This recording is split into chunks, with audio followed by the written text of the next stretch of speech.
Hi, I'm Brandon Campbell, and I am a trainer-driver at Century Downs Racetrack and Casino. The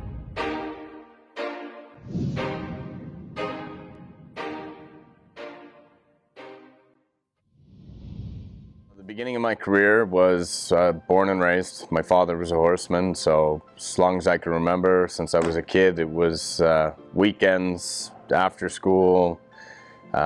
It's really all I knew how to do. I kind of raised into it, and I was pretty much destined to do it from the get-go. It's not something that you get raised into and get involved in and you decide you're going to pick a different career path. It's just kind of gets into your blood and it sticks there. So my career started probably, well, I can't say I paddocked. I got my groom's license when I was 12 years old, and kind of been licensed through with the HRA and ASHA ever since then.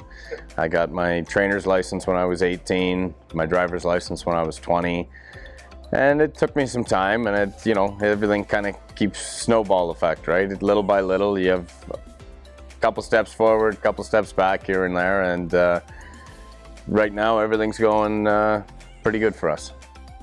The highs of my career, I don't know, to be honest. There's been lots lately. One of my biggest ones I can remember back in the day was a horse named Hot Night. Kind of got my career started driving. It was a horse my father trained, and he didn't get along with it, and for some reason I was able to kind of wrestle her down, and we win some stake races with her, and ended up being Mayor's Open of the Year horse when I was younger, and that was a big achievement back then, right? And nowadays, you know, like it's, I don't know, I think about 6, 7, 8 years ago, we had a 3-year-old colt that me, my father, my mother, and my girlfriend owned, and it win the super final and a bunch of stakes and stuff. So that was pretty exciting. His name was Play Me Right. But other than that, it's kind of, I don't know, I started winning some stake races, and I don't really look at it like that anymore. It's just kind of part of the job, and it's exciting for that moment, but the next day it's turn the page and try to get the next one, right? So last winter, winning the Philly Pace and the Western Canada Pace and Derby at the same day, I mean, that's a highlight, right? Not too many guys get to do that. So that was a big moment for me. And the lows, there's a lot of lows in this business. It kind of keeps you humble. Every time you start to think that you're going to get ahead of everybody, or you know, you get a little complacent and think that everything's, oh, this is awesome, I can't be beat. Well, things turn the other way on you really quick, and you didn't change anything. It's just how the business is, you know. Sometimes you work your ass off and things don't pan out at all, and then you stop trying so hard, and all of a sudden you can't do anything wrong, right? So it's just a very humbling business, and you really don't know what you're gonna get, you know. I feel that confidence has when it comes to driving horses, when you go out on the track, confidence, that helps a lot. When you go out and I'm having a bad day and I kind of just can't get my head sparked up, and I go out not feeling the best, that's the kind of day I have, right? So there's always highs, there's always lows. I mean, every guy in this business, you don't matter how good you are, you have your good and your bad, right?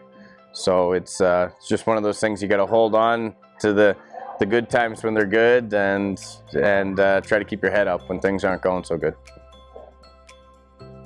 COVID's been difficult, obviously. The whole business has taken a real big kick, and it's been kind of a difficult situation to keep horses in shape and at the top of their game, meanwhile not knowing when we were going to race, kind of thing. So at the same time, you know, we don't have money coming in, but we still got to pay the same for our horses to keep them fed, to pay the staff and stuff like that. So, I mean, some people fared through it okay, and obviously me playing BC and Alberta helped a lot for me, because at times BC was racing when we weren't here, or we were racing when BC wasn't.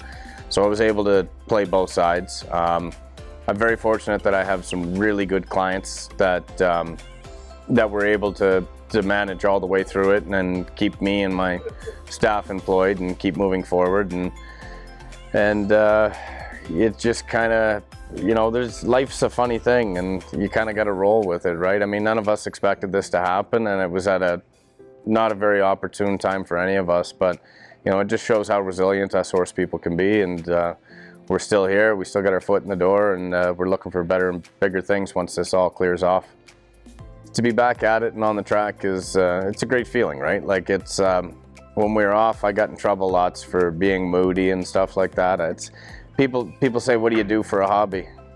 This is my hobby. This is what I enjoy, right? I can't wait to get on that racetrack, and that as soon as we get lined up behind the gate, that's when I'm having fun, and I'm fortunate that I get to do that for a living. And I'm super excited about it, obviously, and as is everybody else, and hopefully we can stay out there.